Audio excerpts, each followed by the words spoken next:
Okay. तो नमस्कार दोस्तों, स्वागत है आपका हमारे चैनल माइंड स्टेशन पर। और आज से हम स्टार्ट करने वाले हैं 11th क्लास साइकोलॉजी। ठीक है, तो स्टार्ट करने से पहले मैं आपको बता दूं कि ये आपके सिलेबस का फर्स्ट चैप्टर है, इंट्रोडक्शन टू साइकोलॉजी, जिसमें आज हम 3 पॉइंट्स देखेंगे।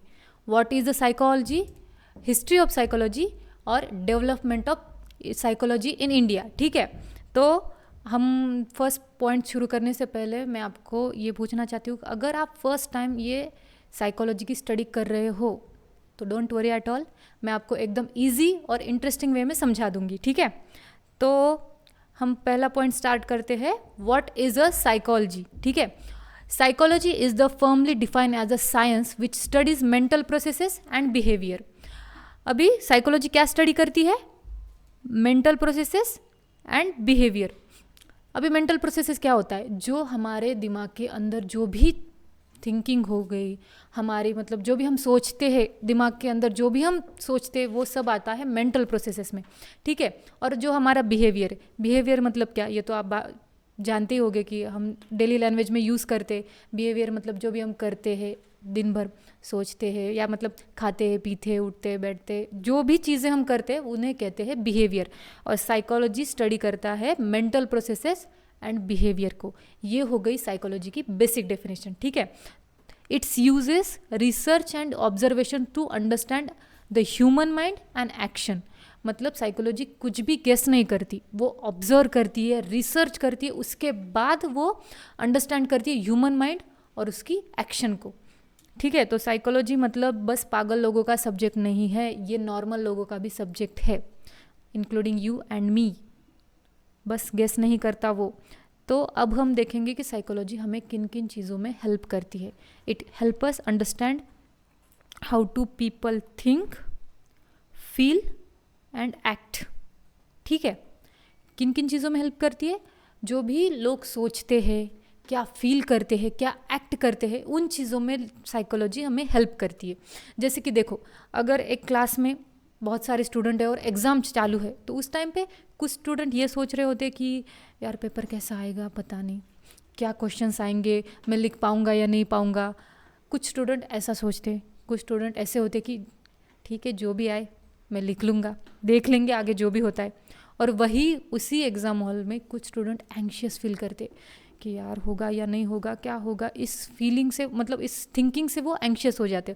और कुछ स्टूडेंट एकदम एनर्जेटिक रहते, अच्छे से मतलब एकदम चिल माइंड में पेपर लिखते। ठीक है, ये हो गई उनकी फीलिंग। मतलब एक ही टाइम पे एक ही सिचुएशन में सबकी फीलिंग्स अलग अलग हो सकती है, ये समझने में हमें साइकोलॉजी हेल्प करती है। और जैसे जब सबकी थिंकिंग अलग होती है, फीलिंग्स अलग होती है, वैसे ही सबके एक्शंस भी अलग होते हैं। मतलब सबके बिहेवियर भी एक ही सिचुएशन में अलग अलग हो सकते। ठीक है, psychology help us understand ourselves and others and why we do and what we do. मतलब साइकोलॉजी बस हमें दूसरों को समझने के लिए नहीं, खुद को समझने के लिए भी हेल्प करती है कि हम क्या करते हैं और क्यों करते हैं। तो समझ आया आपको साइकोलॉजी की बेसिक डेफिनेशन क्या है? Psychology is the study of mental processes and behaviour. अगर मैं इसको और इजी वे में अगर बताऊँ तो साइकोलॉजी वो स्टडी करता है जो हम अंदर क्या सोचते हैं और हम बाहर क्या करते हैं, इन दो चीज़ों को साइकोलॉजी स्टडी करता है। ये बातें याद रखना। ठीक है, तो अब हम देखेंगे द हिस्ट्री ऑफ साइकोलॉजी कि आखिर साइकोलॉजी आई कहाँ से, कैसे हमारी साइकोलॉजी का जन्म हुआ, कैसे साइकोलॉजी वर्ड बना, वो आज हम देखने वाले हैं। ठीक है, psychology did not emerge as a directly as a science, it started branch as philosophy. It started branch of philosophy मतलब हमारी साइकोलॉजी एक कोई अलग ब्रांच नहीं थी। ये साइकोलॉजी फिलोसॉफी की एक छोटी सी ब्रांच थी जहाँ पर हमारे साइकोलॉजी की स्टडी की जा रही थी। It's evolve as a separate branch in late 19th century. मतलब 19th सेंचुरी के बाद हमारी साइकोलॉजी एक सेपरेट ब्रांच बनी। ठीक है, कब बनी? उससे पहले बस साइकोलॉजी फिलोसॉफी में पढ़ी जाती थी। The first attempt to define psychology was made on the basis of the terminology used. The word psychology was derived from 2 Greek words. मतलब जो हमारा साइकोलॉजी वर्ड बना है वो बना है 2 ग्रीक वर्ड से। कौन से? साइके एंड लोगस। साइके का मतलब होता है soul and mind, and logos का मतलब होता है science and branch of knowledge, मतलब ऐसी ब्रांच जहाँ पे सोल एंड माइंड की स्टडी की जाती है, उसे कहते हैं साइकोलॉजी। तो आज आप ऑफिशियली स्टूडेंट बन चुके हो माइंड के, जहाँ पे आप करने वाले हो माइंड की स्टडी। देखिए अभी तो हमने देख लिया कि साइकोलॉजी वर्ड कैसे बना, तो अब हम साइकोलॉजी का सिंबल देखेंगे। ये है हमारी साइकोलॉजी का सिंबल, ये है 23rd ग्रीक अल्फ़ाबेट, जिसका मीनिंग होता है सोल और माइंड। ये क्या रिप्रेजेंट करता है? To the study of soul and behaviour. ये जैसे हमारे इंग्लिश अल्फ़ाबेट्स होते हैं, हिंदी अल्फ़ाबेट्स होते हैं, वैसे ही ये ग्रीक अल्फ़ाबेट है 23rd। ठीक है, तो अब हम साइकोलॉजी, एक्चुअली में साइकोलॉजी की सिस्टमैटिक स्टडी कब स्टार्ट हुई वो देखते हैं। The year 1879 is an important year in the history of psychology because it was the beginning of systematic study। मतलब 1879 से हमारे साइकोलॉजी की एक सिस्टमैटिक स्टडी स्टार्ट हुई। Psychology emerged as an independent branch of knowledge। यहाँ से मतलब 1879 से साइकोलॉजी एक अलग सब्जेक्ट बना, वहाँ से उसकी सिस्टमैटिक स्टडी स्टार्ट हुई। और ये किन की वजह से हुआ? ये थे विलियम वुंट, जो जर्मन फिजिशियन एंड फिलोसोफर थे।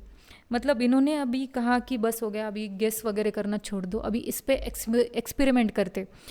इन्होंने फर्स्ट साइकोलॉजिकल लैबोरेटरी लिचपिक यूनिवर्सिटी, जो जर्मनी में है, वहाँ पे 1879 में इन्होंने ह्यूमन बिहेवियर की स्टडी करनी शुरू कर दी। ठीक है, तो इनकी वजह से साइकोलॉजी एक अलग सब्जेक्ट बनी। कब? 1879 से। और इन्होंने साइकोलॉजी की फर्स्ट लैबोरेटरी शुरू की लिचपिक यूनिवर्सिटी में। ठीक है, तो इन्होंने साइकोलॉजी को क्या कहा? He introduce the theorem conscious experience. ये conscious experience, the theorem refers to the awareness of mental activities and organism. मतलब इन्होंने कहा कि psychology is the study of conscious experience. अभी कॉन्शियस, ये तो वर्ड आपने सुना है, डेली लाइफ में आप सुनते आ रहे हो कि कॉन्शियस आखिर है क्या। मतलब अगर आप अभी मेरा वीडियो देखते हुए आपको समझ आ रहा है कि मैं क्या आपको बता रही हूँ, मतलब आप कॉन्शियस हो। अगर आपको कुछ भी समझ नहीं आ रहा और आप क्या बोल रहे हो कि मैडम क्या बड़बड़ करते जा रही है पता नहीं, तो मतलब आप कॉन्शियस नहीं हो। ठीक है, तो इन्होंने साइकोलॉजी को साइंटिफिक मेथड से पढ़ा। वो कैसे? He use the scientific method to study fundamental psychological process such as a reaction time, perception and consciousness. ठीक है, तो अभी जो हमारे विलियम वुंट जी थे, इन्होंने पहली बार साइकोलॉजी को एक अलग सब्जेक्ट बनाया, उसकी साइंटिफिक स्टडी की। ये थे जर्मनी से, और इन्होंने साइकोलॉजी को डिफाइन किया कि psychology is the study of conscious experience. तो जहाँ पर जब साइकोलॉजी का अलग सब्जेक्ट बना तो अलग अलग देशों में उसकी स्टडी करनी शुरू की गई। तो और एक साइकोलॉजिस्ट थे, वो थे सिगमंड फ्राइड जी, जो थे Austrian neurologist and founder of psychoanalysis. इन्होंने कहा कि psychology is the study of unconsciousness. इनका मानना था कि जो दिखता है वो तो हम स्टडी कर रहे हैं, लेकिन जो नहीं दिखता वो भी होता है। अभी अनकॉन्शियस ना वर्ड तो आपने सुना होगा कि अभी कभी कभी आप कहते हो कि पता नहीं मुझे ऐसा क्यों हो जाता है कि अचानक से मैं अनकॉन्शियस हो जाता हूँ, कभी बिना बात के मूड ऑफ हो जाता है, पता नहीं कौन सी ऐसी फीलिंग है कि जिस वजह से मेरा मूड अचानक से ऑफ हो जाता है या अचानक से हैप्पी हो जाता है।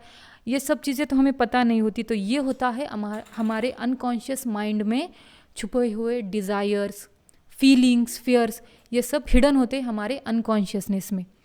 तो इन्होंने और एक बात बताई सिगमंड फ्राइड जी ने कि early childhood experience and unconscious impulses हमारी अडल्ट पर्सनालिटी को और बिहेवियर को डेवलप करने में मदद करता है। क्या करता है? Early childhood experience and unconscious impulses हमारी अडल्ट पर्सनालिटी एंड बिहेवियर को डेवलप करने में मदद करता है। मतलब जो भी हमारे चाइल्डहुड एक्सपीरियंस हो, जैसे कि अगर बचपन में हमें भूतों से डर लगता है या किसी बात से डर लगता है, तो मतलब जब हम बड़े होते हैं वो हमारी पर्सनालिटी में आ ही जाता है कि उन चीज़ों से हमें अभी भी डर लगता है। क्या लगता है आपको, ऐसा होता है कि बचपन में आप अंधेरे अंधेरे से डरते हो, तो जब आप बड़े हो चुके हो तो अभी भी डरते हो, है या नहीं? तो इन्होंने क्या कहा कि psychology is the study of unconsciousness. अब इन्होंने एक डेफिनेशन बताई, मैंने आपको पहले एक डेफिनेशन बताई, फिर विलियम वुंट ने एक डेफिनेशन बताई, सिगमंड फ्राइड जी ने एक डेफिनेशन बताई। अभी जैसे मैंने अभी कहा कि अलग अलग देशों में साइकोलॉजी की स्टडी स्टार्ट हुई, तो वैसे अमेरिका में भी साइकोलॉजी की स्टडी स्टार्ट हुई। वहाँ से भी एक साइकोलॉजी की डेफिनेशन आई, जो साइकोलॉजी की लेटेस्ट डेफिनेशन है वो रिडिफाइन की जॉन बी वैटसन जी ने।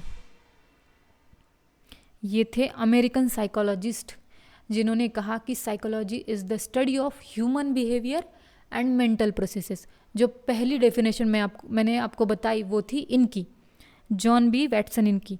तो इन्होंने कहा कि हमने जो अभी तक देखा कि जो करते हैं, जो सोचते हैं, वो तो हम स्टडी करते हैं, लेकिन हमको बिहेवियर को भी स्टडी करना पड़ेगा, ऐसा इन्होंने कहा।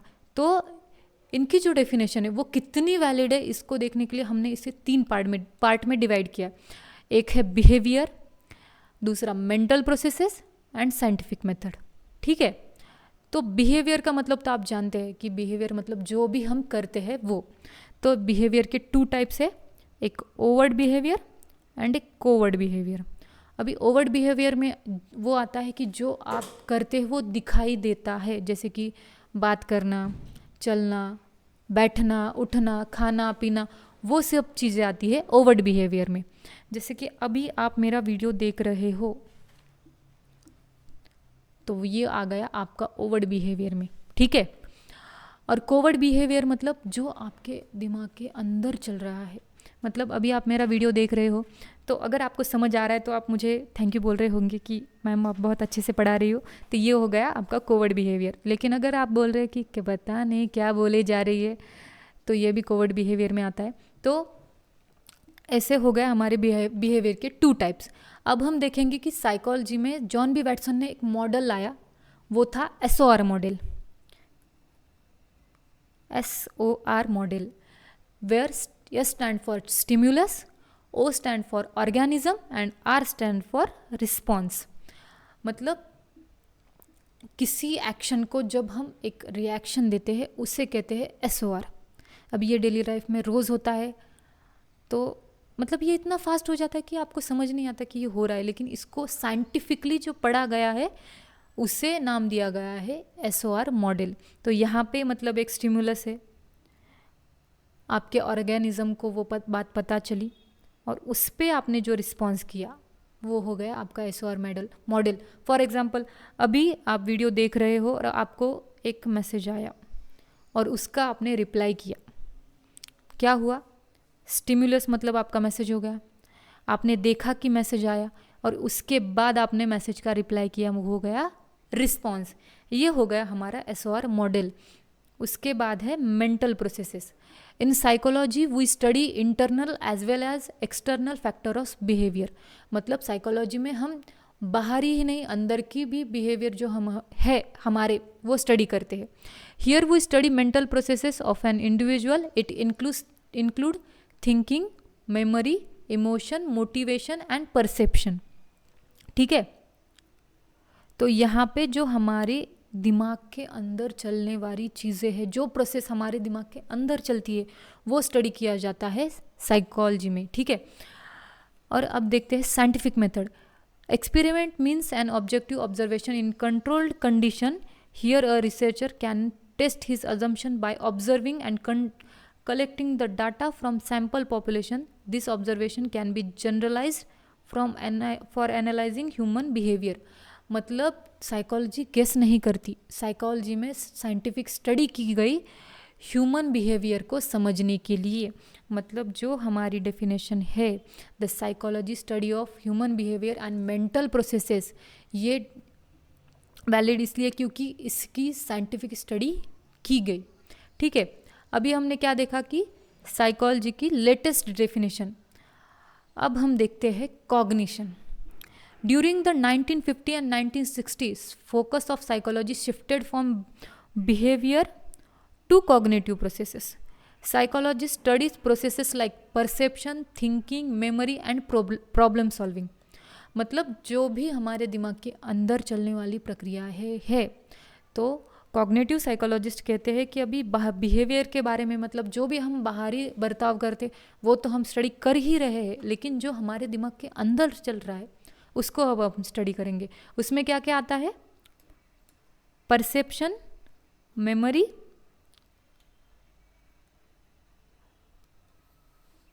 Thinking and problem solving. तो अब हमारी नई डेफिनेशन क्या बनी? Psychology is the study of behaviour and cognitive processes. Cognitive processes मतलब इतना हार्ड वर्ड नहीं है, हम उसको ये भी बोल सकते हैं कि psychology is the study of behaviour and mental processes. तो अब तक हमने क्या देखा? साइकोलॉजी की डेफिनेशन और कहाँ से साइकोलॉजी स्टार्ट हुई वो देखा। तो इसमें आपको इम्पॉर्टेंट चीज़ें याद रखने के लिए मैं बता दूं कि आपको याद रखना है साइकोलॉजी क्या स्टडी करती है, मेंटल प्रोसेसेस एंड बिहेवियर। और कब स्टार्ट हुई साइकोलॉजी? 1879 में, ये ईयर याद रखना है। और विलियम वुंट जी को याद रखना है क्योंकि ये थे फादर ऑफ साइकोलॉजी। कभी भी बाप को नहीं भूलना चाहिए।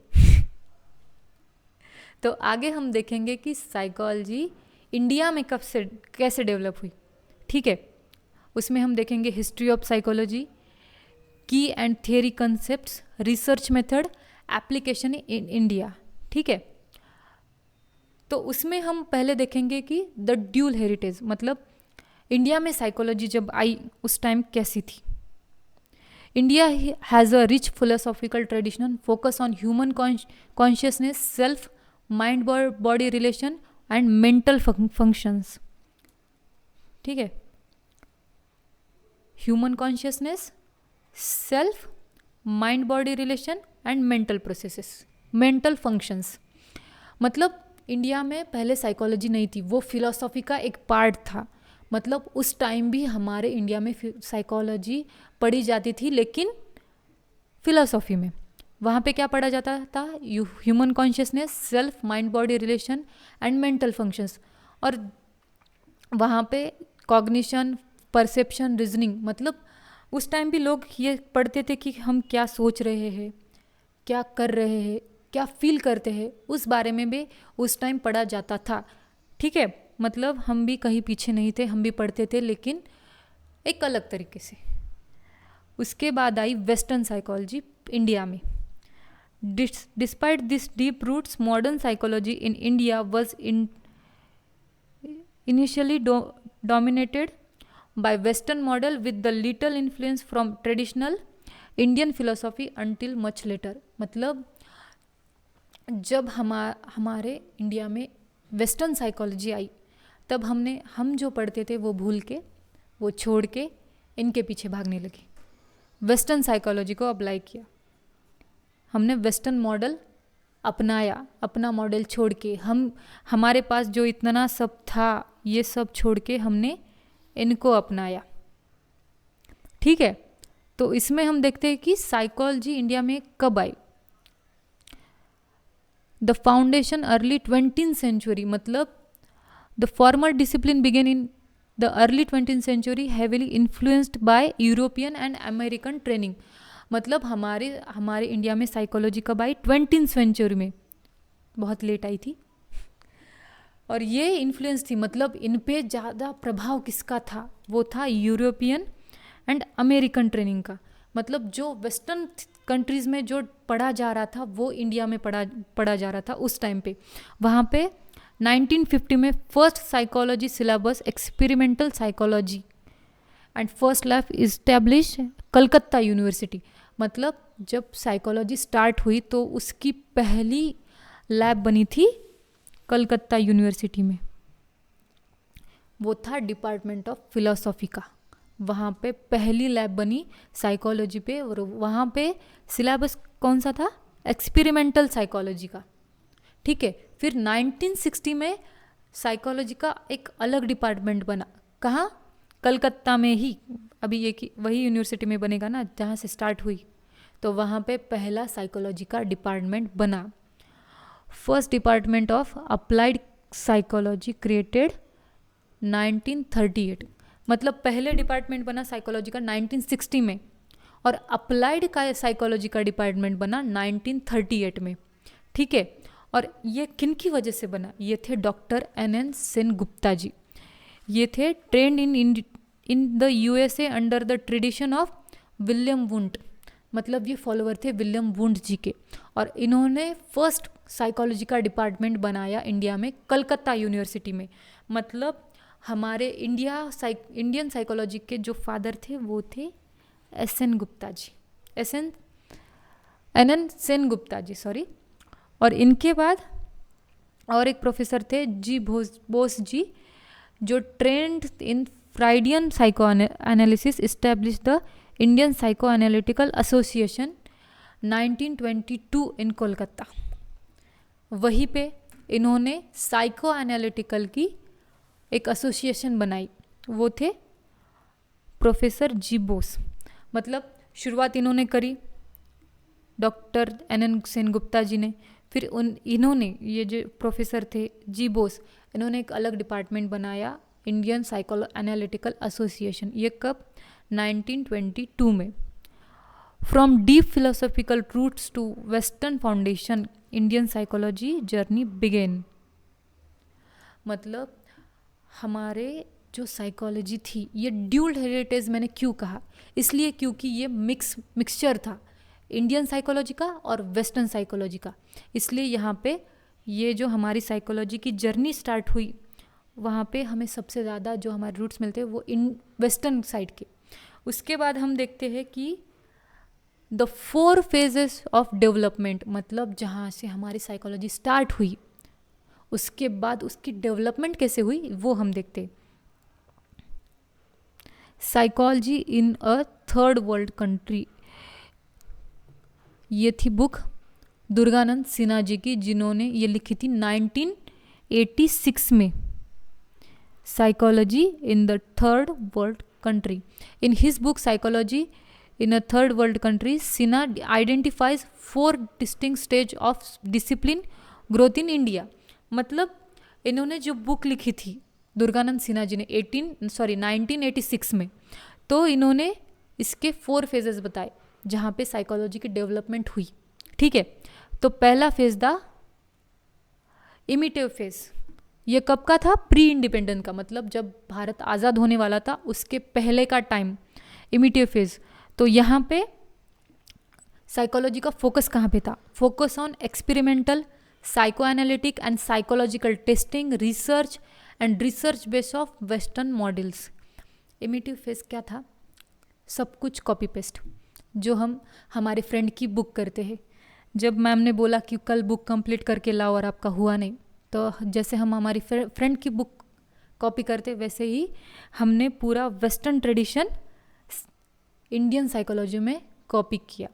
सब कुछ उनका ही था, हमारा कुछ नहीं था, बस उनके ही मतलब जो वो पढ़ाते थे उनको ही हम फॉलो करते जा रहे थे। उनका experiment, psycho analytics, psychological testing, research सब उनका फॉलो करते थे। कब? इंडिया आज़ाद होने से पहले, प्री इंडिपेंडेंस में। फिर आया सेकंड फेज, वो था 1947 टू 1960 एक्सपांसन फेज, जहाँ पे psychology branch into the different field, efforts begin to link western ideas to Indian context. यहाँ से क्या स्टार्ट हुआ? एक्सपांशन होना, मतलब हमने उनका तो पढ़ा ही, लेकिन अपने भी कुछ कॉन्टेक्स्ट उसमें ऐड करे, कि जैसे कि इंडिया में जो भी चीज़ें हैं, जो भी आप हमारा ट्रेडिशन है वो ऐड करने की कोशिश करी। कहाँ? कब? 1947 से 1960 तक ये था हमारे साइकोलॉजी का एक्सपांशन फेज। फिर आया थर्ड फेज, वहाँ पे psychology post 1960 problem oriented phase, a shifted towards social relevance. Psychologists began the addressing specific problems within Indian society. मतलब 1960 के बाद हमारे साइकोलॉजिस्ट ने कहा कि अभी वेस्टर्न ट्रेडिशन फॉलो करना बस हो गया, बहुत हो गया, अभी हमारे भी प्रॉब्लम देख लेते। तो इन्होंने शिफ्ट किया, जो हमारा वेस्टर्न जो हम फॉलो कर रहे थे, वेस्टर्न मॉडल जो हम फॉलो कर रहे थे, वो शिफ्ट करके इंडियन सोसाइटी के जो स्पेसिफिक प्रॉब्लम है उसे एड्रेस करने में हमने शिफ्ट किया। कि जो भी हमारे यहाँ जो भी लोग सोचते हैं, फील करते हैं, वो क्या करते हैं, हमारे यहाँ के लोग क्या करते हैं, वो सब एड्रेस करने में साइकोलॉजिस्ट ने अपना सोशल रिलेवेंस लाया। ठीक है, तो अब हम उसके बाद देखते हैं फोर्थ फेज। ये आया 1970 के बाद और अब तक ये चल रहा है। ये क्या था? इंडिगाइजेशन फेज। ठीक है, rejection of purely western frameworks, development of Indian psychology rooted in Indian culture and traditional knowledge system. मतलब यहाँ से हमने सब कुछ छोड़ दिया वेस्टर्न साइकोलॉजी का। अब हमने कहा कि हम अपना खुद कुछ अपना बनाएंगे। उसमें क्या कि सब कुछ अपना होगा, रिसर्च हम अपने तरीके से करेंगे, हम जो भी साइकोलॉजिकल टेस्टिंग करेंगे वो हम अपने तरीके से करेंगे, एक्सपेरिमेंट करेंगे वो अपने तरीके से करेंगे। और हमारे यहाँ जो चल रहा है, हमारे यहाँ की जो प्रॉब्लम्स है, हमारे यहाँ के लोगों का जो नेचर है, बिहेवियर है, फीलिंग्स है, उनकी मेंटल प्रोसेसेस कैसी है, इस पर हम फोकस करेंगे इस फेज़ में। ये था फोर्थ फेज़। मतलब पहले हमने कॉपी पेस्ट किया, फिर हमने एक्सपांशन किया, फिर हमने थोड़ा सा अपने बारे में सोचा और फिर अपना बनाया। मतलब पहले देखो किसी और का, कॉपी करो, फिर उसके बारे में पढ़ो, फिर अपना बनाओ। ये सब हमने किया साइकोलॉजी में। ठीक है, in his book psychology in the third world country, Sinha identify 4 distinct phase of the discipline growth in India of psychology. ठीक है, यहाँ पे इनकी बुक में हमने 4 फेजेस देखे। डेवलपमेंट ऑफ साइकोलॉजी, मतलब साइकोलॉजी ने कैसे ग्रोथ करी इंडिया में, वो हमने देखा। ठीक है, कैसे साइकोलॉजी वेस्टर्न की तरफ से आई, फिर कैसे वो एक अलग सब्जेक्ट बनी, कैसे फिर हमने उसको पढ़ना स्टार्ट किया, कैसे फिर अपने तरीके से पढ़ना स्टार्ट किया, वो सब हमने देखा। अभी हम देखेंगे कि साइकोलॉजी इंडिया में कैसे कैसे आगे बढ़ती गई। ठीक है, the search for identity, moving away from Euro American psychology to develop framework that are culturally and socially relevant to India. मतलब यहाँ से हमने पूरी तरह से वेस्टर्न को हटा के अपने बारे में सोचना चालू किया। ठीक है, modern research to now interface with neurobiology, health science and traditional scripture to create a holistic understanding of Indian psyche. मतलब यहाँ पे हमने नई नई चीज़ें लाई। कौन सी? Neurobiology, health science, traditional scriptures, जो हमारे इंडियन साइकोलॉजी को समझ पाए। ठीक है, तो अभी हम देखते हैं कि साइकोलॉजी की इंस्टीट्यूशनल ग्रोथ कैसे हुई। From one lab in 1950 to over 17 universities today, including Center of Excellence as Utkal University and University of Allahabad। मतलब जब हमने साइकोलॉजी पढ़ना स्टार्ट किया 1950 में पढ़ना स्टार्ट किया था। साइकोलॉजी बनी कब थी, मतलब कब साइकोलॉजी का जन्म हुआ था? 1879 में। और हमने कब से पढ़ना स्टार्ट किया? 1950 से। और आज तक हमारे भारत में साइकोलॉजी की 17 यूनिवर्सिटीज़ है, जहाँ पे उत्कल यूनिवर्सिटी और यूनिवर्सिटी ऑफ इलाहाबाद, ये दोनों भी है। The future Indian psychology rooted in India relevant to the world. मतलब यहाँ पे आप देख सकते हैं कि ये हमारी जर्नी कैसी थी साइकोलॉजी की, कि पहले 1950 में हमने एक लैब से स्टार्ट किया था, कलकत्ता यूनिवर्सिटी से। वो किसने स्टार्ट किया था? डॉक्टर NN सेन गुप्ता जी ने। उसके बाद आज तक हमारे पास 70 यूनिवर्सिटीज़ है जो साइकोलॉजी की स्टडी करती है, एक अलग सब्जेक्ट। ठीक है, psychology is in India is evolving, blending tradition with science and identing with innovation. ठीक है, मतलब साइकोलॉजी ने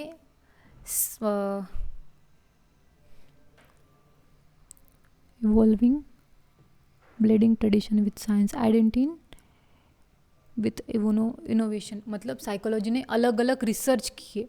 इंडिया में जब साइकोलॉजी आई तब वो तो बस हम दूसरों को कॉपी कर रहे थे, दूसरों को देखते जा रहे थे, लेकिन यहाँ से हमने खुद का स्टार्ट किया, खुद के इनोवेशन लाए, साइंटिफिकली खुद के इनोवेशन हमने लाए। अभी हम देखते हैं कि मॉडर्न प्रोफेशनल एप्लीकेशन क्या है साइकोलॉजी के इंडिया में। Psychology moves from the lab to the field, मतलब एक लैब से लेकर अलग अलग फील्ड में साइकोलॉजी डिस्ट्रीब्यूट हो गई। तो हम वो देखते हैं कि psychology in India has expanded beyond the lab into the diverse field, मतलब की areas employment include clinical, corporate and special sectors. मतलब एक लैब से लेकर हम अलग अलग फील्ड्स में एक्सपांड हो गए हमारी साइकोलॉजी। कहाँ कहाँ पर? क्लिनिकल मतलब hospital, rehabilitation centres, corporate human resources development, advertising, IT industries, specialised sectors जिसमें थे स्पोर्ट्स, मतलब एनजीओ, स्पोर्ट्स डायरेक्टर्स, एनजीओज, और जहाँ पे स्पेशल चाइल्ड जो थे उनको नीड थी, वहाँ पे हमारी साइकोलॉजी एक्सपांड हो गई। मतलब जहाँ हमारी साइकोलॉजी एक लैब से स्टार्ट होकर अलग अलग फील्ड्स में एक्सपांड हो गई, और अब उसकी अलग अलग स्टडी की जा रही है। जहाँ पे हम देख सकते हैं कि हॉस्पिटल्स और रिहैबिलिटेशन सेंटर एरिया में क्लिनिकल साइकोलॉजी पढ़ी जाती है, कॉरपोरेट एरिया में ह्यूमन साइकोलॉजी पढ़ी जाती है, सोशल साइकोलॉजी पढ़ी जाती है, और ये जो स्पेशल सेक्टर्स से स्पेशलाइज्ड सेक्टर्स, यहाँ पे चाइल्ड साइकोलॉजी पढ़ी जाती है, स्पोर्ट्स साइकोलॉजी पढ़ी जाती है। मतलब एक छोटी सी लैब से लेकर, एक साइकोलॉजी वर्ड से लेकर हम पहुँच चुके हैं यहाँ तक। तो ये था हमारा आज का लेक्चर, जिसमें हमने आज पढ़ा कि व्हाट इज़ अ साइकोलॉजी, मतलब साइकोलॉजी आखिर है क्या, क्या मीनिंग है साइकोलॉजी का। मतलब साइकोलॉजी क्या है? Psychology is the study of mental processes and behaviour, ये हमने पढ़ा। उसके बाद हमने देखा कि साइकोलॉजी स्टार्ट कब से हुई और किसने स्टार्ट की, कब हुआ, ये सब हमने इसमें देखा कि साइकोलॉजी स्टार्ट किसने की। विलियम वुंट जी ने 1879 में, वो थे द फादर ऑफ साइकोलॉजी। और उसके बाद हमने देखा कि इंडिया में साइकोलॉजी कैसी आई, कैसे वो एंग्शियस रूट से प्लस वेस्टर्न कल्चर को अपना के कैसे हमारी साइकोलॉजी मिक्सचर बन के फिर डेवलप हुई, वो हमने देखा। अभी आने वाले लेक्चर में हम ऐसी ही और इंटरेस्टिंग चीज़ें देखने वाले, ऐसे ही मेरे साथ बने रहिए। आज के लेक्चर के लिए थैंक यू।